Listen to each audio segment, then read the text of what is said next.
अविनाश अपने गांव से शहर पढ़ने के लिए जाता है। उसे एक अच्छे कॉलेज में दाखिला मिल जाता है। वो स्कूल के छात्रावास में रहने लगता है। अविनाश पढ़ने में बड़ा ही तेज लड़का था। हमेशा पढ़ता रहता था, जिसे देखकर घूमने वाले छात्र उससे जलते थे और धीरे धीरे 2-4 बदमाश छात्र मिलकर उसकी रैगिंग करने लगे। एक दिन अविनाश छात्रावास से बाहर किताबें खरीदने के लिए जा रहा था।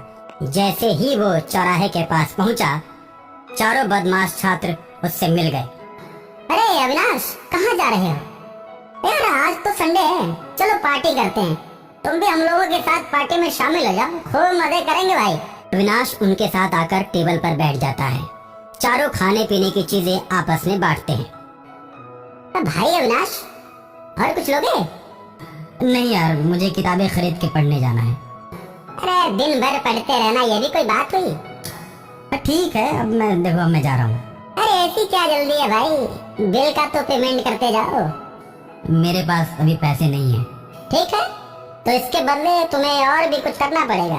तुम हॉस्टल चलो, हम लोग पीछे पीछे आते हैं। अविनाश किताब खरीद कर हॉस्टल में जाकर पढ़ने लगता है। चारों लड़के आते हैं और अविनाश को मार देते हैं और मारकर उसकी लाश को छात्रावास के सामने ही मिट्टी में खोद कर दबा देते हैं। अविनाश के छात्रावास से गायब होने की खबर पूरे शहर में फैल जाती है। छात्रावास में पुलिस आती है, लेकिन कुछ भी पता नहीं चलता। राकेश छात्रावास में सोया हुआ है। उसके साथ उसके तीनों दोस्त भी हैं और अचानक 12 बजे रात को कमरे में लाल रंग के बल्ब जलने लगते हैं, जिसे देखकर सभी आश्चर्य में पड़ जाते हैं और कहते हैं, यार ऐसा बल्ब तो हमने आज तक अपने कमरे में लगाया ही नहीं, फिर ये बल्ब लाल रंग के क्यों जलने लगे? अच्छा, लगता है चपरासी ने बदल दिए हैं। अभी बल्ब के बारे में चारों सोच रहे थे कि कमरे में धूल भरी तेज हवाएं चलने लगती हैं। हवाओं के बीच राकेश गायब हो जाता है।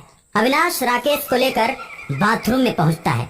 अरे तुम यहाँ, मैंने तो तुमको मार दिया था।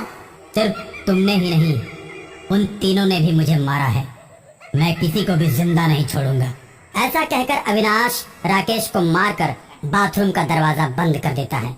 अगले दिन बाथरूम में राकेश की लाश पाई जाती है, जिसे देखकर उसके तीनों साथी डर जाते हैं और वो लोग जब पढ़ने के लिए किताब को पलटते हैं, लेकिन किताब के सारे अक्षर गायब रहते हैं।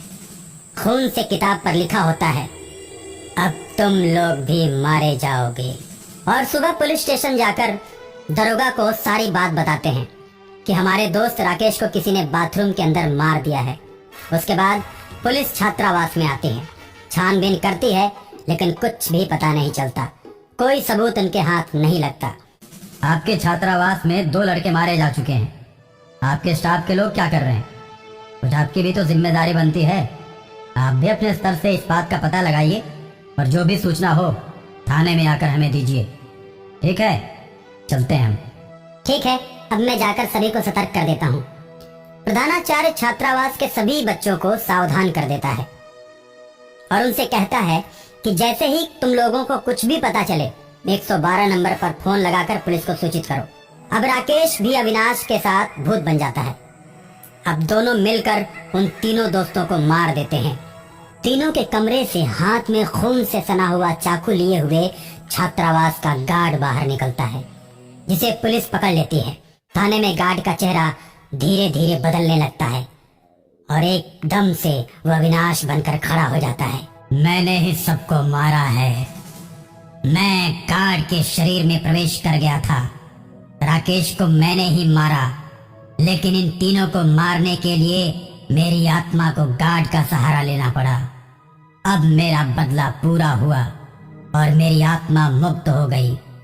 इसमें गार्ड की कोई गलती नहीं है। इतना कहकर अविनाश गायब हो जाता है और पुलिस गार्ड को छोड़ देती है।